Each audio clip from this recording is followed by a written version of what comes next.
என் தேவன் எனக்காய் ஏதாகிலும் செய்திடுவார் என்றாகிலும் என்னை மறந்தது உண்டா? என் தேவன் எனக்காய் ஏதாகிலும் செய்திடுவார் என்றாகிலும் என்னை மறந்தது உண்டா? என் தேவன் எனக்காய் ஏதாகிலும் செய்திடுவார் என்றாகிலும் என்னை மறந்தது உண்டா? என் தேவன் எனக்காய் ஏதாகிலும் செய்திடுவார் என்றாகிலும் என்னை மறந்தது உண்டா?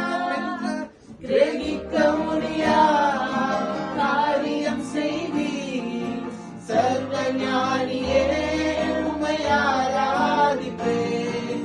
கிரகிக்க முடியா காரியம் செய்தீர் சர்வ ஞானியே,